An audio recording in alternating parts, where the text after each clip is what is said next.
What if life actually came with an instruction manual? A hidden set of rules that, if you knew them, would completely change how you move through the world. What if that feeling of chaos, anxiety, or weird bad luck wasn't random at all? What if you've just been unknowingly ignoring some universal cheat codes? Sounds like the Matrix, right? Except it's older. Way older. Early philosophers believed that reality runs on 7 core laws, and that if you understand them, you unlock a kind of cosmic advantage. More clarity, more happiness, more power to create the life you actually want. They're called the 7 Hermetic Principles, aka the laws of the universe. The principles come from a legendary figure named Hermes Trismegistus. Say that 3 times fast.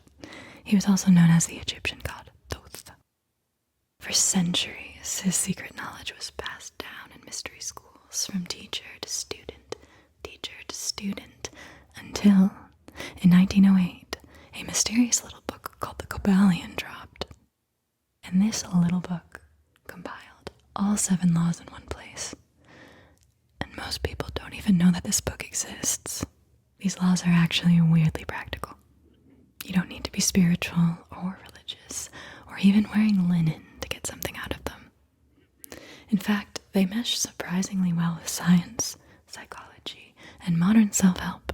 You could think of them as universal patterns or the settings menu behind everything. And once you know how to use them, they can change how you see your relationships, your habits, your setbacks, even your life purpose. So, are you creating your reality in real time? I'm not going to lecture you about it up front. I'm going to give you a test. A personality quiz, if you will. 49 simple yes or no questions divided into 7 rounds. And each round corresponds to one of the 7 laws, but I won't tell you what those are just yet. By answering these questions, you will discover whether you are the author of your life story or you're just reading the lines that somebody else wrote.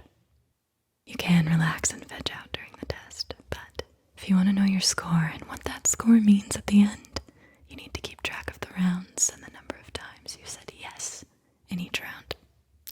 Each yes is 1 point. Be honest with yourself, have fun with it.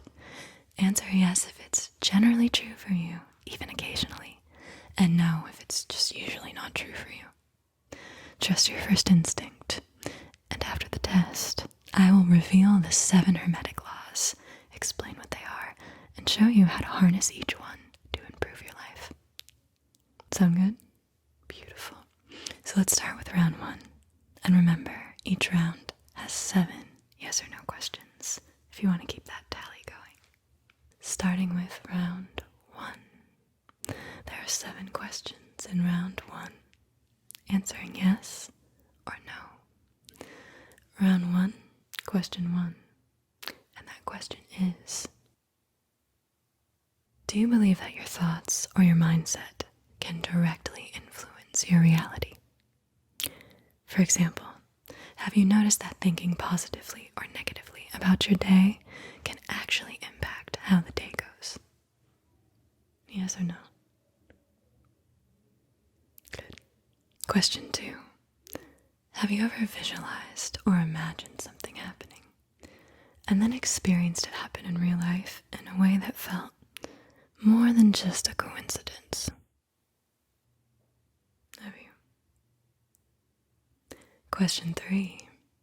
When faced with a challenge or a new goal, is your first step to change your thinking about it, like using affirmations, visualization, or just deciding, I got this, before you take action?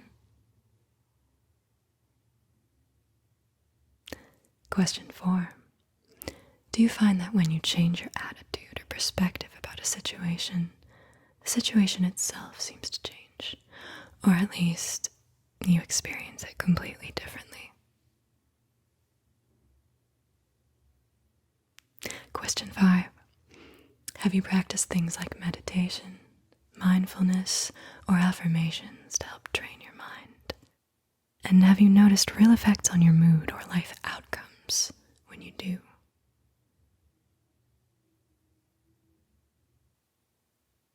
Question 6. Do you ever suspect that what we call reality might actually be shaped by consciousness or mind?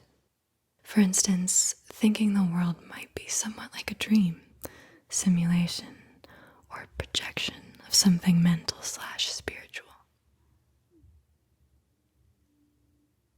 Question 7. Have you noticed that beliefs can become self-fulfilling? For example, if you strongly believe you'll succeed at something, you're more likely to put in effort and actually succeed, whereas doubt or a "I'm gonna fail" mindset often leads to failure.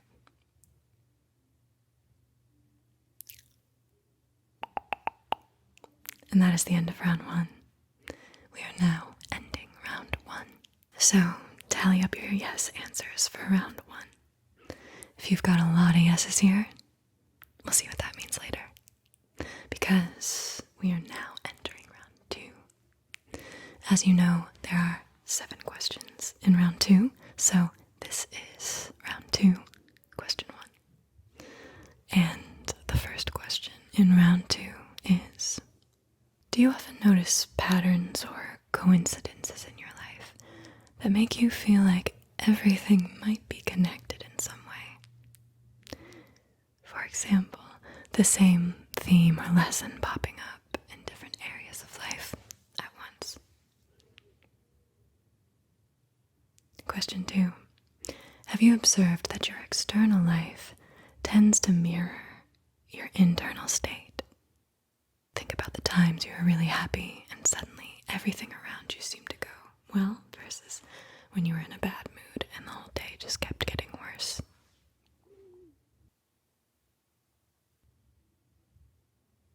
Question 3. Do you find meaning in the saying, "as within, so without"?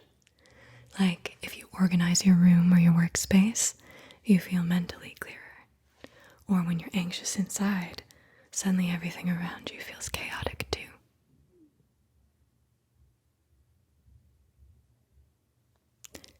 Have you ever drawn parallels between big things and small things? For instance, noticing how patterns in nature, like seasons or cycles, have similarities with patterns in your personal life or behavior.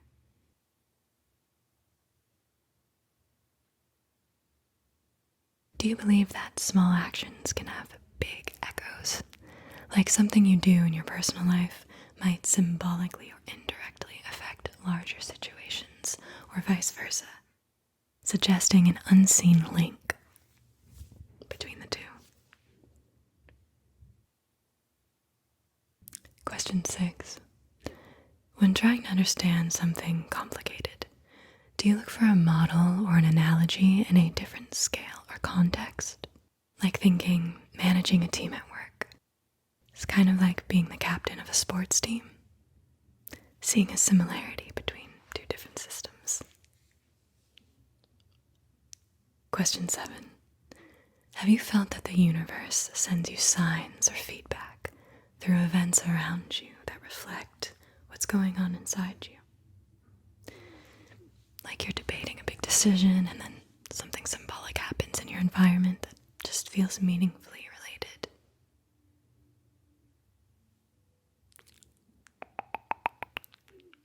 That is the end of round 2.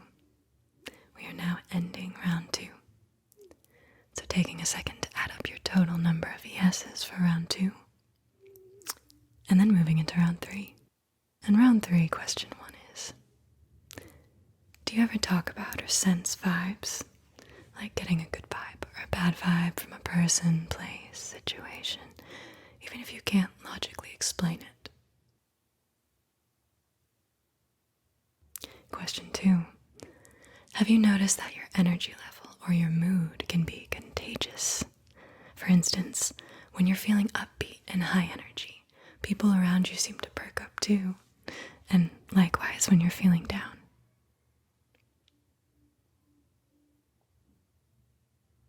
Question 3.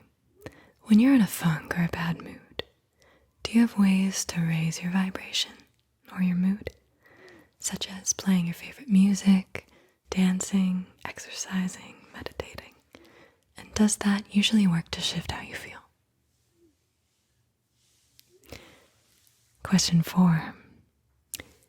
Do you believe or have you experienced that emotions carry a certain energy? For example, anger might feel hot or agitated inside of you, while calm love feels warm or peaceful. Almost as if these emotions are vibrations that your body and others can sense. Question 5. Have you ever walked into a room and immediately felt the atmosphere? Tense, cheerful, gloomy, without anyone saying a word. Almost like you're tuning into an invisible frequency in the environment. Question 6.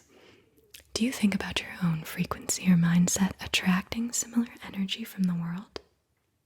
When you're feeling confident and joyful, you tend to attract positive experiences, while anxiety or negativity seems to attract more problems.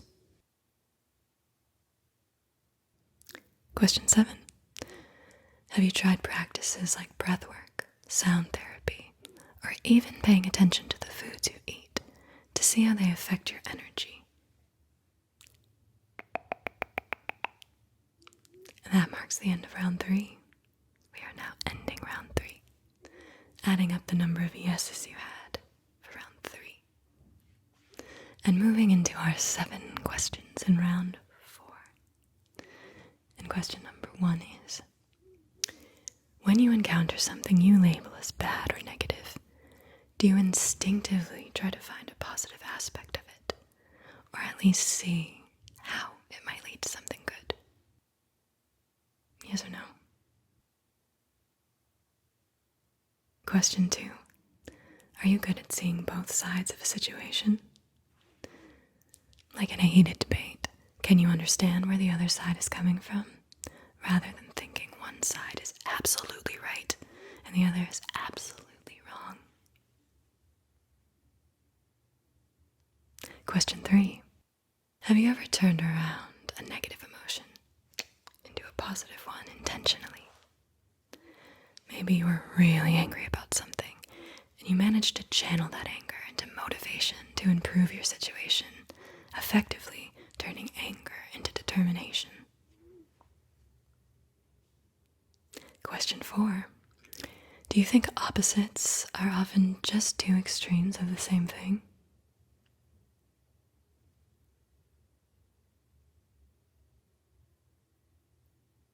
Question 5. When you're feeling really down or depressed, do you remind yourself that this feeling is just one end of the spectrum, and that you will feel an equally intense positive feeling at some point? Question 6. In your personal growth, do you try to find balance or a middle ground rather than living in all or nothing extremes? Like balancing work with rest, or finding a moderate viewpoint on issues instead of extreme positions. Question 7. Do you believe that by changing your perspective on something, you can almost magically transform your experience of it? Like reframing failure as learning, for example.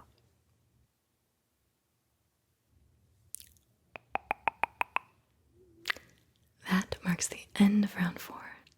We are now ending round 4, totaling your number of yeses for round 4, and moving into our 7 questions in round 5. And question number 1 is, do you notice cycles or patterns in your life or in nature? Your energy might go up and down in waves, or you've noticed that you have productive periods and then lazy periods like seasons. Question 2. When you're going through a tough time, can you remind yourself that this too shall pass, because life naturally swings between highs and lows? This too shall pass. Question 3. Do you often sense the timing of things? Like sometimes it feels like it's the right time to act, or other times the best thing to do is wait because you intuitively feel the ebb and the flow of circumstances. Question 4.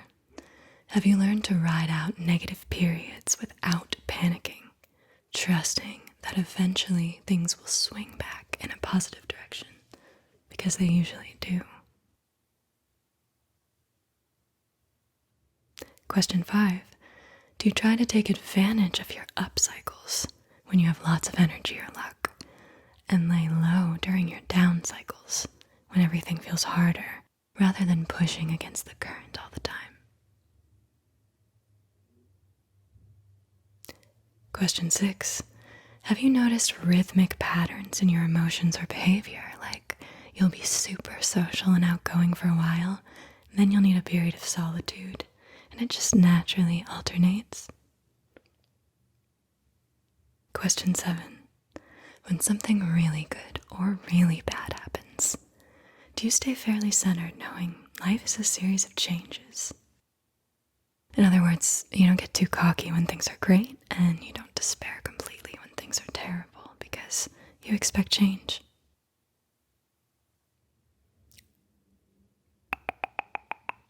That is the end of round 5. Add up all those yeses, and we will move into round 6. Now entering round 6. And the first question in round 6 is, do you believe that nothing truly happens by pure chance? That there's always a cause behind events, even if you don't know what it is? Question 2. When you look at where you are in life, do you often reflect on the actions or decisions that led you there, seeing the chain of events that caused the outcomes? Question 3. Would you describe yourself as someone who makes things happen, rather than someone who just waits for things to happen to them? Question 4.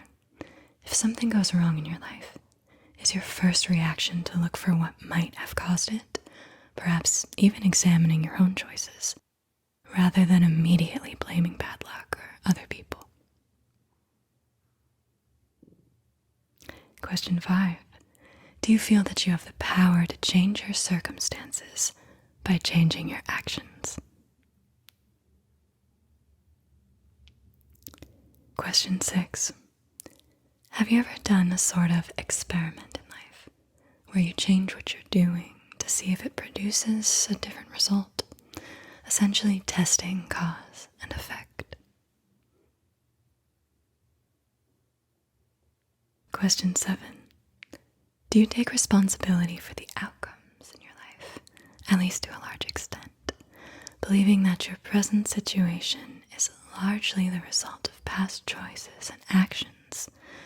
So if you want a different outcome, you start making different causes.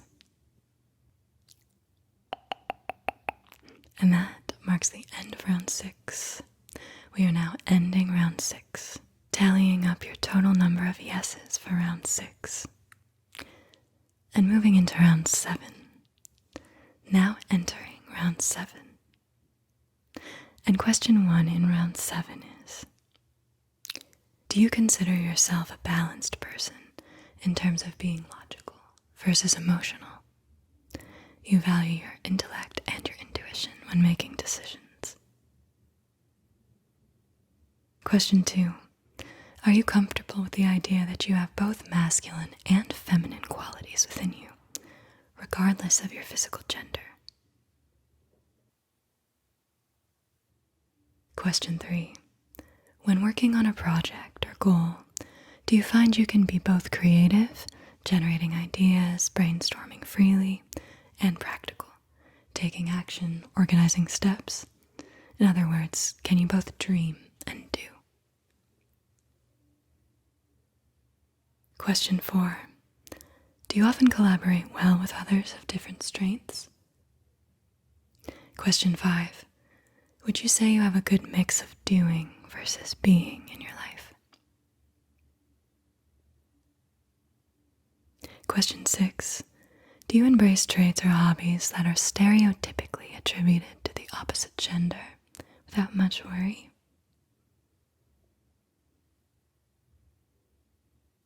Question 7. Have you experienced that bringing different elements together creates something new and powerful? This could be literal, like mixing two genres of music to create a new sound, or personal, like combining your analytical side with your creative side to solve a problem in a unique way.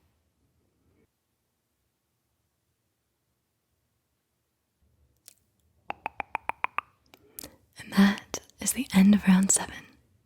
We are now ending round 7. So make sure to add up your total for round 7. Are you ready for the grand reveal? Let's uncover the hidden laws running the show. Starting with round 1. Round 1 was the law of mentalism. If you scored high here, you're already picking up on the plot twist. Your mind is not a passenger in life. It's the driver. The principle of mentalism says the universe itself is mental. Reality is consciousness made visible. Think of it this way. Before anything exists out there, it has to exist in here. That business idea, that workout routine, the new house or apartment, it all started in the mind.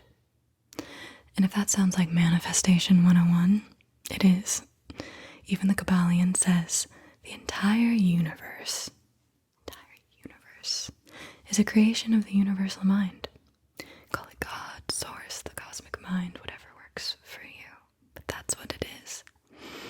So when you say, today's gonna suck, and then it does, that's mentalism.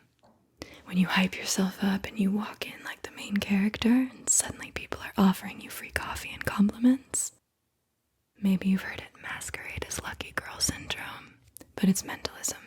If billion-dollar empires start as invisible thoughts, so can your next relationship, comeback, or major life change. But not if your brain is set to doom scroll in spiral mode. Nope. Thoughts become things, as they say, and they shape your entire experience. Your mind is a projector, and your life is the screen. If you don't like the movie, mentalism says, change your thoughts. Here is how to make the law of mentalism work in your favor. Start with thought hygiene. Notice what you're thinking. Pay attention to the internal dialogue and the images you consistently hold in your mind. Flip them when they get crusty. Meditation, visualization, affirmations, helpful tools for this law. And if you scored high here, you probably already use them. So keep flexing that inner director muscle. And if you scored low, no shame, no shame. Just try this. For the next week, intentionally shift just one negative thought per day. See what shifts for you. You might be surprised by how fast things change. Change your mind, change your life.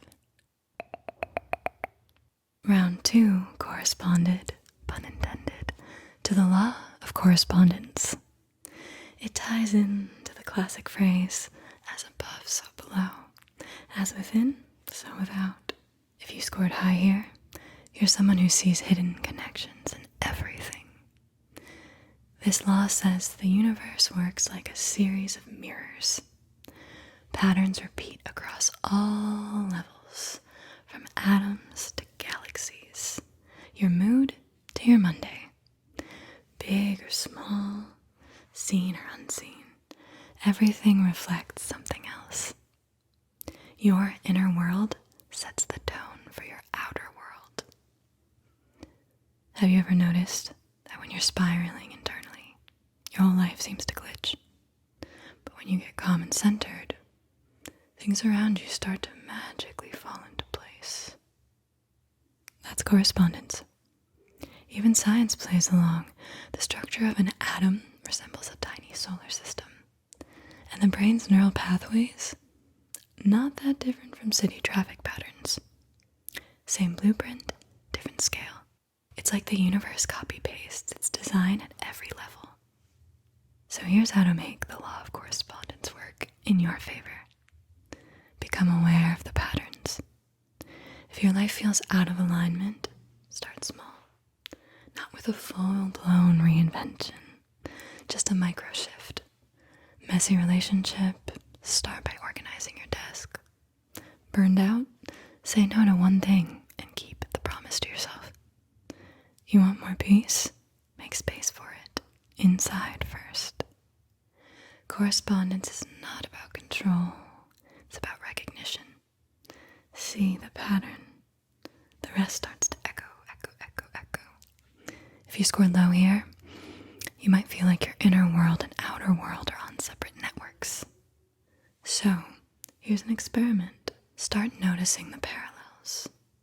Look for patterns in your moods, your messes, your habits. Then shift just one. See what happens.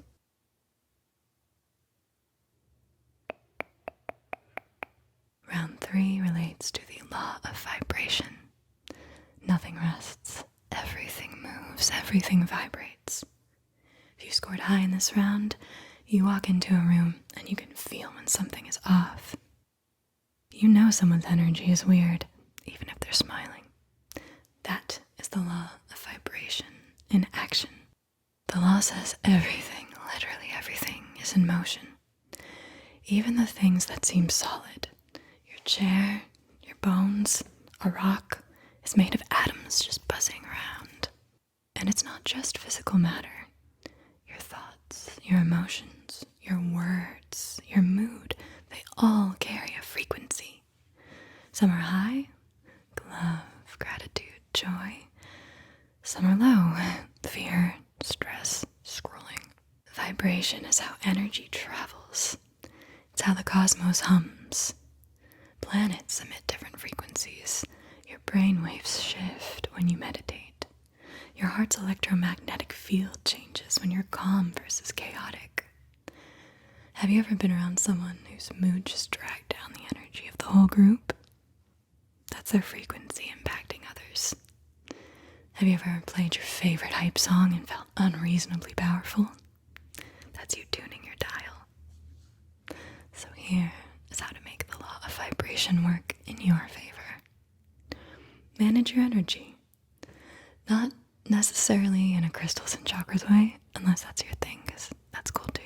I like my crystals, but more so in a how am I actually feeling right now and what's affecting it way. If you scored high, you already know how to shift your state, whether that's music, fresh air, laughter, sleep, whatever works for you.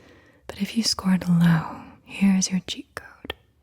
Change your state by moving your body. Seriously, just try jumping up and down a few times or shaking out your body. Even humming for 30 seconds can get your internal frequency unstuck. The higher your vibration, the higher quality of experiences you'll have. And the lower your vibration, the more weird energy and bad text messages. Like attracts like. Your energy sets the tone. Round 4 is the law of polarity. Everything is dual. Opposites are the same thing, just different extremes. Hot and cold, same thing, just different points on a thermometer. Love and hate, two sides of the same high-intensity coin. It's not just black and white, it's a spectrum, a dimmer switch, not an on-off button. This law shows up everywhere, north and south poles, creation and destruction, birth and death, even matter and spirit, same substance, just vibrating at different speeds. In real life, it means emotions aren't fixed, they're movable. Sadness can slide into gratitude. Anger can become clarity. Jealousy can be flipped into appreciation. Polarity is mental alchemy. It's your power to transmute one state So if you're stuck in a bad mood, you don't need to leap straight to joy. You just need to adjust your mindset a little.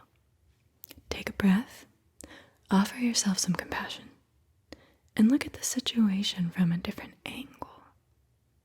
That tiny shift, you've already started moving toward the other end of the emotional spectrum. And here's how to make the law of polarity work in your favor. Realize you can change your emotional state by sliding it to the other side of the spectrum. Reframe losses as lessons. See nuances where others see absolutes. Don't get trapped in either or thinking. If you scored low here, please know this is a very learnable skill. You can start by noticing. When you're caught in a negative emotion, ask, what is the opposite of this? And how can I inch closer to it? If you're stuck in fear, what would courage look like in that moment? Even just a sliver of it. And a bonus exercise, next time you call something terrible, challenge yourself to find one way it might be useful. Even if that's just to help you grow. Polarity teaches that balance is not about avoiding extremes. It's about moving between them with awareness. Master that, and you've basically installed an emotional dimmer switch. Round 5 measured your attunement to rhythm. Everything flows out and in. Everything rises and falls. If you scored high here, you already know everything has a cycle. Nothing lasts forever. The law of rhythm is all about natural swings, highs and lows, expansion and rest. It's the universal pendulum, and it swings whether you like it or not. You see it everywhere, day and night, lunar cycles, climate patterns, economic booms and busts, sleep cycles, creative bursts, and burnout naps. Rhythm is why you feel like Beyonce some days and a crumpled sock the next. It's not personal, it's physics. And here's the kicker. The deeper you swing one way, the deeper it'll swing the other. Sorrow makes space for joy. Rest fuels action. Low seasons, they're not permanent. They're part of the rhythm. If you've ever said, life has its ups and downs, you're talking about rhythm. When you're on an upswing, enjoy it, but also know it's natural for the pendulum to swing back at some point. By understanding rhythm, you can learn to anticipate and adjust these swings so you don't get knocked off balance in life. Here is how to make the law of rhythm work in your favor. Ride the wave. Don't panic during a dip. Conserve energy. Wait for the tide to turn and trust that your mojo will come back, because it will. Use the high times to your advantage and try to minimize damage during low times. If you scored low here, you might cling to the highs and spiral during the lows. You might think something's wrong with you when your energy drops. Or forget that this too shall pass is a universal setting. It's not a motivational quote. To work with rhythm, start tracking your own cycles. Emotional, physical, creative. Notice when you tend to feel low. Maybe it's the late afternoons, the winter months, post-party weekends, and then plan around it. Then ride your upswings. Knock out that to-do list. Use your downswings to rest, reflect, clean your room while listening to emo playlists. All valid, all good, because it's the law of rhythm. And if you want to try out beast mode, master your internal rhythm. Meditation, breathwork, simple awareness, they help you stay steady, even when the outside world is having a mood swing. Because the law of rhythm says, life isn't a straight line, it's a beat. And the secret isn't to control that beat, it's to learn how to dance. Round 6 was the law of cause and effect. Everything that happens for a reason.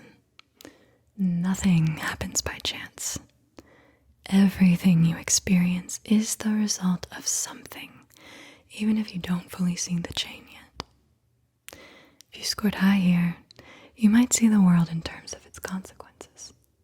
You understand that when you take action, it leads to something. And if you want a different result, you start by changing the cause. If you scored low, you might catch yourself saying things like, "Why does this always happen to me?" And this law would answer, because something set it in motion. It's not about blame, it's about empowerment. This law encourages you to take responsibility, because if you can identify causes, you can change effects. In your day-to-day, this translates to, you reap what you sow. Study hard, cause. Get good grades, effect. Neglect your friendships, cause. Feel lonely, effect. Are you a cause or an effect? If you're just drifting through life, reacting to things, being an effect, then you're not exercising your power.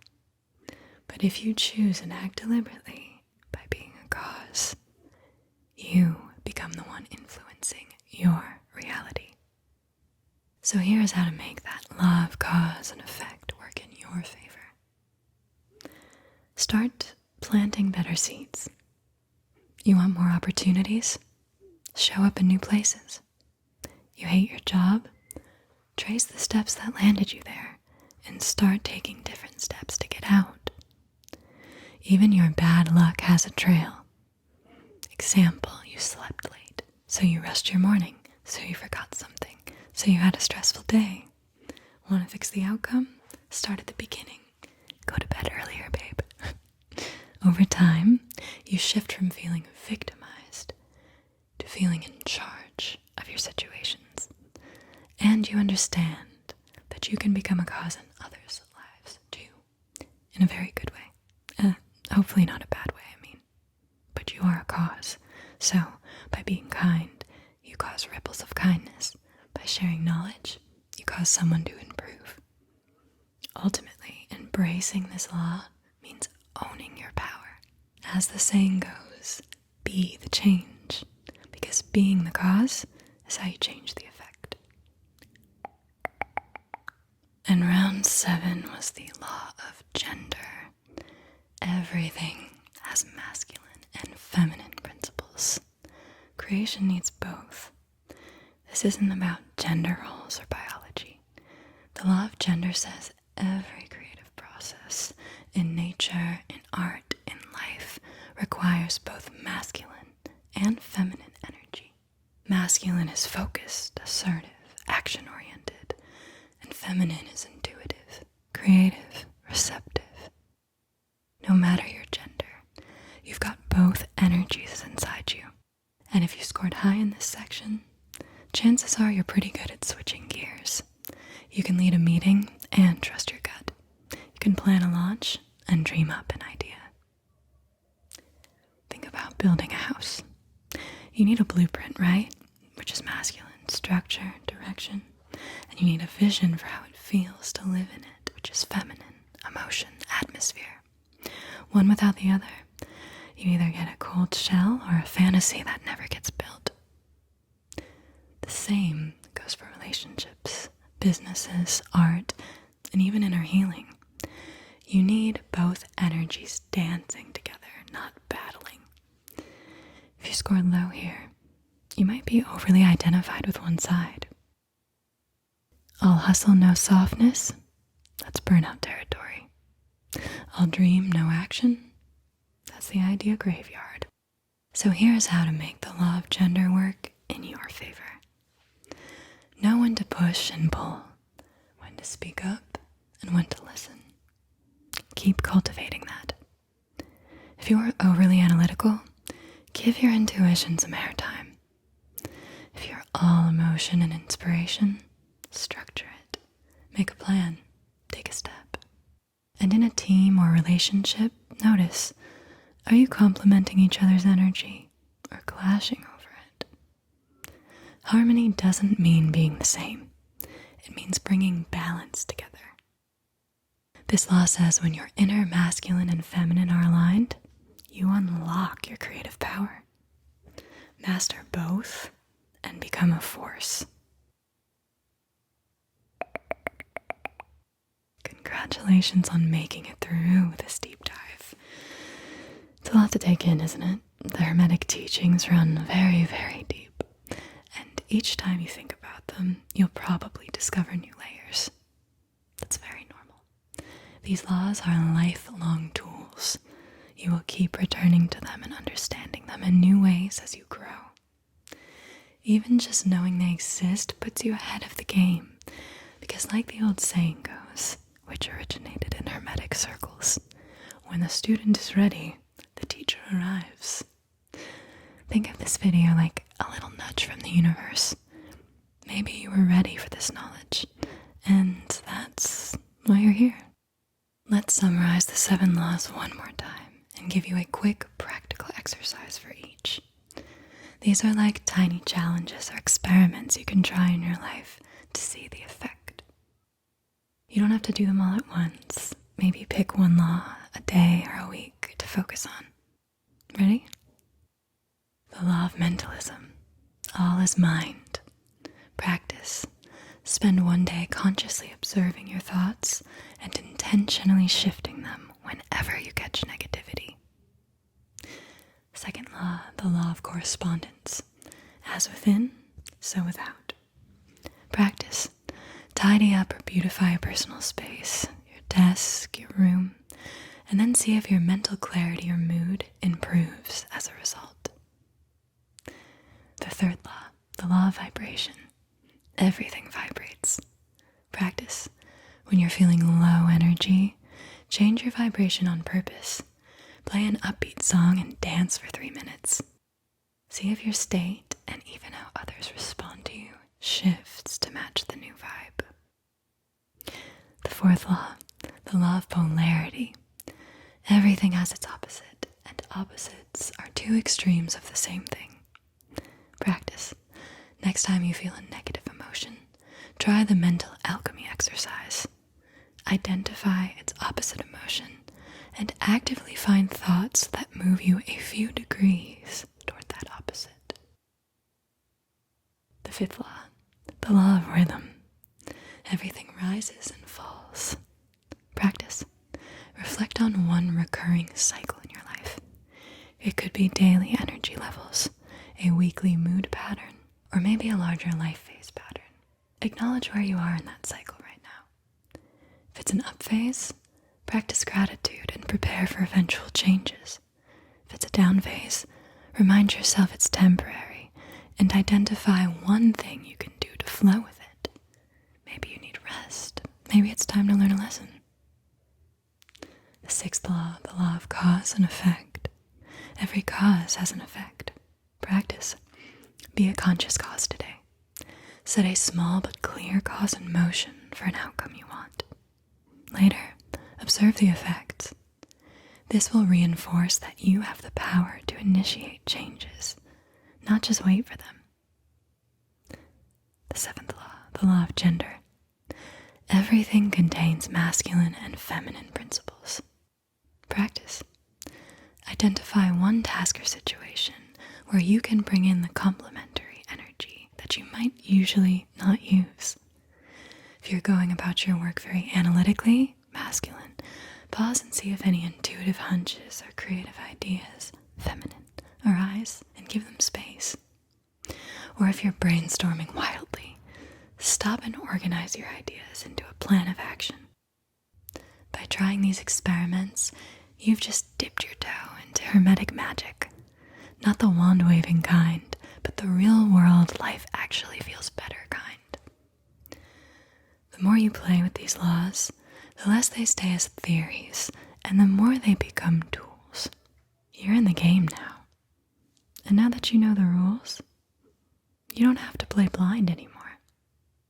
You're awakening to your role as a creator. Over time, you'll feel more grounded, more in sync, and you'll trust yourself more. You'll stop feeling like you're at the mercy of the mess, because you'll know how to read the patterns behind it. Knowledge without action, that's just trivia. But knowledge applied, that's power. So thank you for being here. Thank you for showing up. And thank you for being alive.